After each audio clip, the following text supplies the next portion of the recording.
બાપુ, એક સુંદર મજાનો ધાર્મિક અને ભક્તિમય પ્રસંગ છે. અને આ પ્રસંગમાં આજે આપણે વાત કરવી છે ભારતના પ્રસિદ્ધ મંદિરો ભાગ 23, માતા અન્નપૂર્ણા મંદિર, કનોજ, ઉત્તર પ્રદેશ. માતા અન્નપૂર્ણાનું મંદિર ઉત્તર પ્રદેશના કનોજ જિલ્લામાં આવેલું છે. સુખ અને સમૃદ્ધિની દેવી માતા અન્નપૂર્ણાનું મંદિર કનોજમાં પ્રખ્યાત અને પ્રાચીન છે. કનોજ જિલ્લાથી લગભગ 14 કિલોમીટર દૂર તિરવા તાલુકાના થથિયા 4 રસ્તા પર આવેલું આ મંદિર અનોખું છે, કારણ કે માતા અન્નપૂર્ણાને અન્નની દેવી છે, એટલે દેવીને અન્ન અર્પણ કરવામાં આવે છે. એવું માનવામાં આવે છે કે મંદિરના પ્રાંગણમાંથી માટી પોતાના રસોડામાં અને ખેતરમાં રાખવાથી ક્યારેય અન્નની કમી નથી રહેતી અને પુષ્કળ પાક મળે છે. કનોજ જિલ્લાના તિરવા પ્રદેશમાં દેવી અન્નપૂર્ણાને સમર્પિત એક ખૂબ જ પ્રાચીન મંદિર છે. જે કોઈ મંદિરના પ્રાંગણમાંથી માટી લઈને પોતાના રસોડામાં અથવા ખેતરમાં રાખે છે, તેને ક્યારેય અનાજની અછતનો સામનો કરવો પડશે નહીં અને ઉપજ બમણી થશે. મંદિરમાં નાની નાની અસંખ્ય પથ્થરના હાથીની મૂર્તિઓ છે, જેની સંખ્યા અગણિત છે. અત્યાર સુધી એની ગણતરી હજી કોઈ કરી શક્યું નથી. દર વર્ષે અષાઢી પૂર્ણિમાના દિવસે અહીં ભવ્ય મેળો ભરાય છે. દેશના ખૂણે ખૂણેથી ભક્તો માતા અન્નપૂર્ણાના દર્શન કરવા આવે છે અને મંદિર પરિસરમાંથી માટીને પ્રસાદ તરીકે પોતાના ઘરે લઈ જાય છે. મંદિરના પ્રવેશદ્વાર પાસે દક્ષિણ બાજુએ દેવી અન્નપૂર્ણાની મૂર્તિ આવેલી છે. શ્રીયંત્રના કેન્દ્રમાં દેવી ત્રિપુરા સુંદરી લક્ષ્મીની મૂર્તિ સ્થાપિત છે. તેને હાથીઓથી અભિમંત્રિત કરીને બાંધવામાં આવી હતી.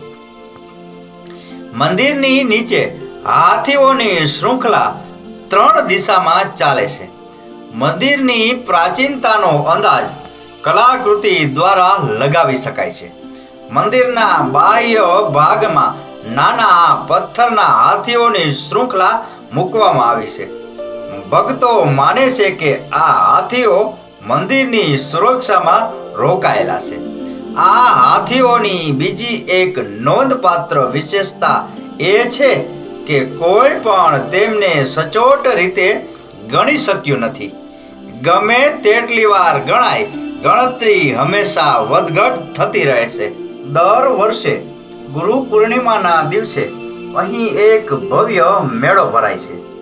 દર વર્ષે ગુરુ પૂર્ણિમાના દિવસે એક ઉત્સવનું આયોજન કરવામાં આવે છે, જે દેશભરના ભક્તોને માતા અન્નપૂર્ણા મંદિરના દર્શન માટે આકર્ષે છે.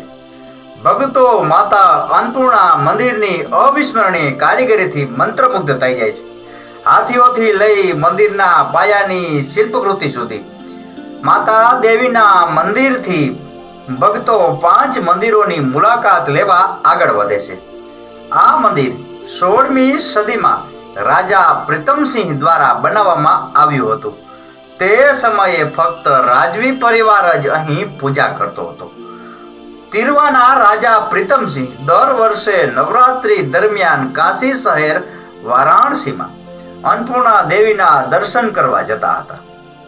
આ તેમનો રિવાજ હતો. તેમની શ્રદ્ધાથી પ્રસન્ન થઈને દેવી તેમના સ્વપ્નમાં પ્રગટ થયા. દેવીના રૂપમાં એક કન્યા રાજા પ્રીતમસિંહને દેખાણી અને તેમને કહ્યું કે જો તેઓ આ સ્થાને ખોદશે તો તેમને કંઈક પ્રાપ્ત થશે. રાજા પ્રીતમસિંહે અહીં ખોદકામ કરાવ્યું અને તેમને દેવીની અન્નપૂર્ણાની મૂર્તિ મળી, જેના પછી તેમણે અહીં એક મંદિર બનાવ્યું. રાજાએ આ મંદિરનું નામ સિદ્ધપીઠ માતા અન્નપૂર્ણા મંદિર રાખ્યું.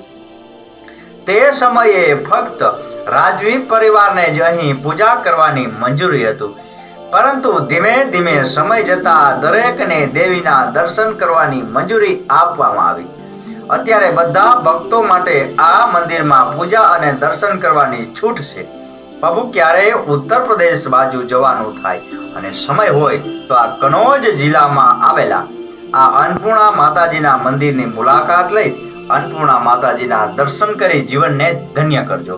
તો બાપુ આ હતો ભારતના પ્રસિદ્ધ મંદિરો ભાગ 23 માતા અન્નપૂર્ણા મંદિર કનોજ ઉત્તર પ્રદેશ વિશેનો પ્રસંગ. આ પ્રસંગ, આ કથા, આ વાર્તા પૂરેપૂરી સાંભળી એ બદલ આપનો ખૂબ ખૂબ આભાર. આપનો દિવસ શુભ રહે. મહાદેવ હર.